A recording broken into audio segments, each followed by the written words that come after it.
Hello বন্ধুরা, welcome to teaching and learning process YouTube channel. I hope তোমরা সবাই ভালো আছো। তো আজকে আমরা জিওগ্রাফির অষ্টম পার্ট নিয়ে আলোচনা করব। এর আগে 7টি পার্ট হয়ে গেছে।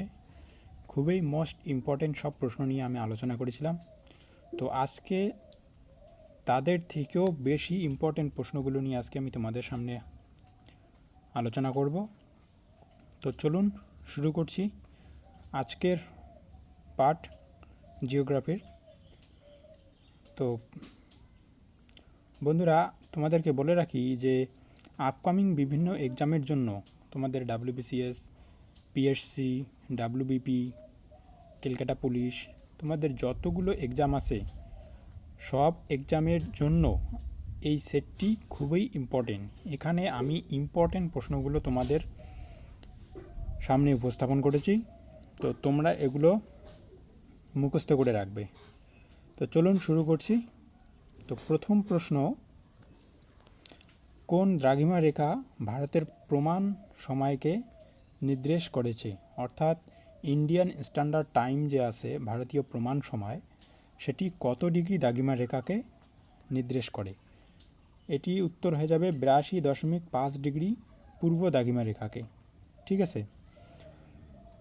পরবর্তী 2 নম্বর প্রশ্ন, আয়তনের হিসাবে পৃথিবীতে ভারতের স্থান কত? তো সপ্তম বৃহত্তম দেশ হচ্ছে আমাদের ভারতবর্ষ। এটি খুবই ইম্পর্টেন্ট প্রশ্ন বন্ধুরা, তোমরা অনেকেই ছোটোবেলায় পড়েছো, জানি না তোমাদের মনে আছে কি না, তবু তোমাদেরকে এই কোশ্চেনটি আর একবার রিপিট করে দিলাম। অনেক পরীক্ষায় আসে যে আয়তনের দিক দিয়ে ভারতে পৃথিবীর স্থান হচ্ছে কত? সপ্তম। ঠিক আছে। এরপর 3 নম্বর প্রশ্ন, পক প্রণালী কোন দুটি দেশকে পৃথক করেছে? পক প্রণালী ভারত ও শ্রীলঙ্কাকে পৃথক করেছে। খুবই ইম্পর্টেন্ট প্রশ্ন। আমাদের যে পার্শ্ববর্তী দেশ শ্রীলঙ্কা এবং ভারতকে পৃথক করেছে হচ্ছে কি পক প্রণালী। ঠিক আছে। এরপর 4 নম্বর প্রশ্ন, ভারতের কোন স্থানের স্থানীয় সময়কে ভারতীয় যুক্তরাষ্ট্রের প্রমাণ সময় হিসাবে ধরা হয়েছে? অর্থাৎ ইন্ডিয়ান স্ট্যান্ডার্ড টাইম, যে ভারতীয় সময় আর যুক্তরাষ্ট্রের যে সময়, এই দুটো সময়কে একত্রে করে যে ভারতীয় কোন জায়গাকে কেন্দ্র করে হয়েছে সেটা হচ্ছে আমাদের এলাহাবাদ। ঠিক আছে। এরপরে 5 নম্বর প্রশ্ন, ভারতের ক্ষুদ্রতম প্রতিবেশী রাষ্ট্র কোনটি? এটা আমরা অনেকেই জানি না, ভাবিই না যে এইসব প্রশ্ন পরীক্ষায় আসবে, কিন্তু এগুলো ইম্পর্টেন্ট প্রশ্ন।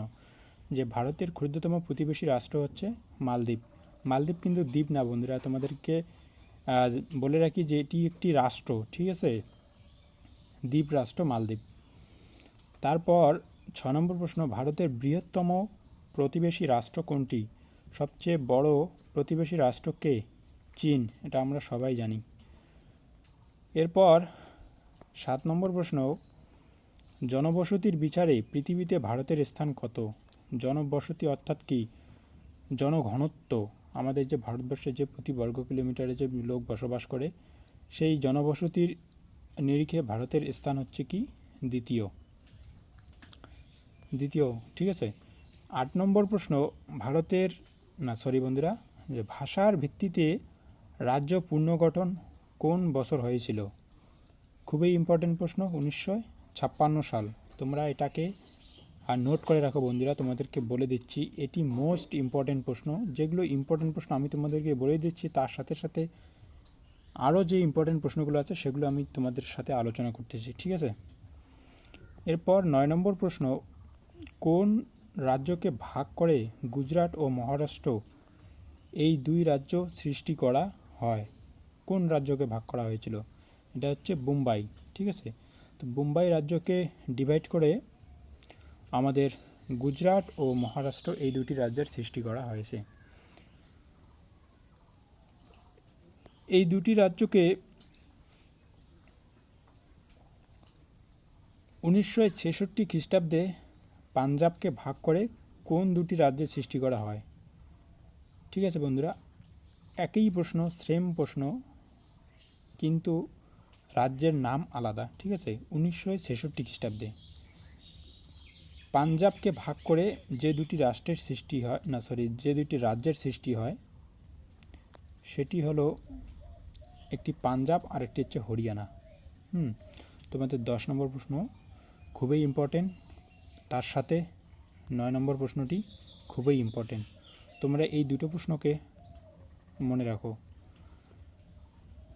এরপর 11 নম্বর প্রশ্ন, কোন বছরে মাদ্রাজের নাম পাল্টে তামিলনাড়ু রাখা হয়?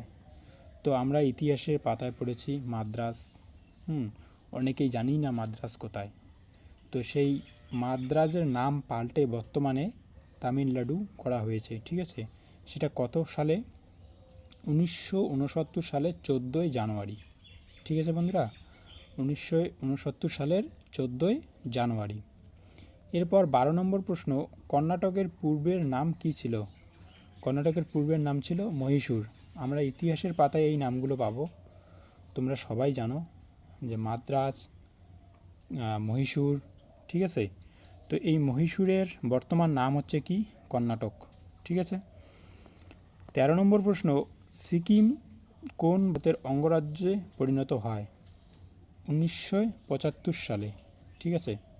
তাহলে 1975 সালে সিকিম আমাদের ভারতের অঙ্গরাজ্য হিসাবে পরিণত হয়। 14 নম্বর, কত সালে পশ্চিমবঙ্গের পশ্চিম দিনাজপুর জেলাটি উত্তর দিনাজপুর ও দক্ষিণ দিনাজপুর নামে দুটি জেলায় বিভক্ত হয়েছে?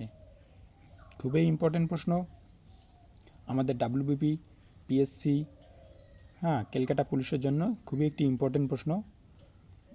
তো এটি উত্তর হয়ে যাবে 1992 সালে, ঠিক আছে। 15 নম্বর প্রশ্ন, কোন দুটি দেশের সীমান্তে 3 বিঘা করিডোর অবস্থিত? ভারত ও বাংলাদেশ।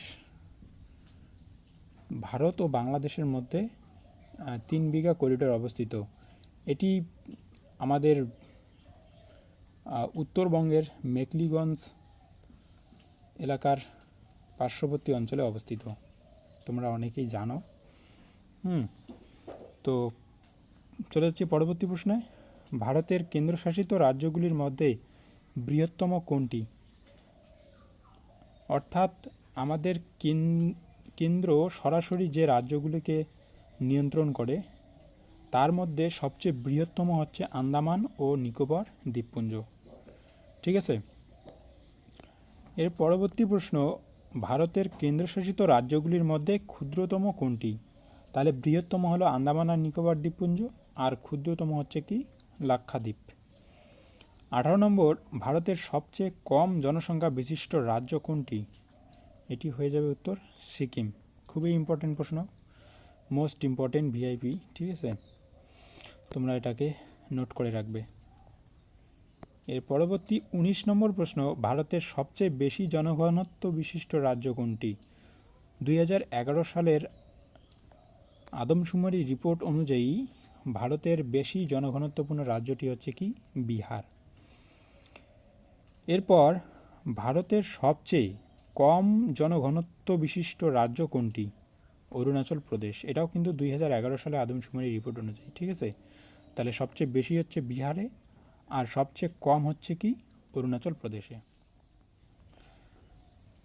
পরবর্তী প্রশ্ন, ভারতের ক্ষুদ্রতম প্রতিবেশী রাষ্ট্র কোনটি? ক্ষুদ্রতম প্রতিবেশী রাষ্ট্র, বন্ধুরা তোমরা পরীক্ষা যখন দিবে তখন প্রশ্নটিকে বারবার পড়বে, একবার না হলে দুবার পড়বে। আমাদের কিন্তু এই প্রশ্নতেই উত্তরগুলো গুলিয়ে যায়, কোথাও প্রতিবেশী রাজ্য, কোথাও প্রতিবেশী রাষ্ট্র, কোথাও প্রতিবেশী দেশ, বিভিন্ন নাম দিয়ে থাকে। তো আমরা প্রশ্নটাকে ভালো মতো পড়বো আগে। তাহলে এখানে কি বলেছেন যে প্রতিবেশী রাষ্ট্র কোনটি? এটি হয়ে যাবে ভুটান। ভুটানকে আরও অন্য একটি নামে জানি আমরা, তো সেটি কি তোমরা আমাকে কমেন্ট করে জানাবে, আমি তোমাদের কমেন্টের অপেক্ষায় থাকব। তার সাথে আর একটি প্রশ্ন তোমাদের মাঝে আমি রেখেছি, আশা করি তোমরা এই প্রশ্নটির উত্তর দিবে। এটি হচ্ছে, ভারতের সহযোগিতায় কোন দেশ জলবিদ্যুৎ কেন্দ্র নির্মিত হয়েছে? অর্থাৎ ভারতের সহযোগিতায় জলবিদ্যুৎ কেন্দ্র নির্মাণ করেছেন কোন দেশ? আমি তোমাদের উত্তরের অপেক্ষায় থাকব, তোমরা আমাকে অ্যান্সার দিবে, ঠিক আছে। তো এটা তোমরা কমেন্ট করে আমাকে জানাবে এর উত্তরটি কী। তো বন্ধুরা, এই ছিল আজকের ইম্পর্টেন্ট 22টি প্রশ্ন। আশা করি তোমাদের ভালো লেগেছে অবশ্যই। তো যদি ভালো লাগে অবশ্যই একটি লাইক করুন আর তোমাদের বন্ধুদের সাথে শেয়ার করুন। আর আপনি যদি আমার চ্যানেলে নতুন দর্শক হয়ে থাকেন তো প্লিজ চ্যানেলটিকে সাবস্ক্রাইব করে আমাদের পাশে থাকুন।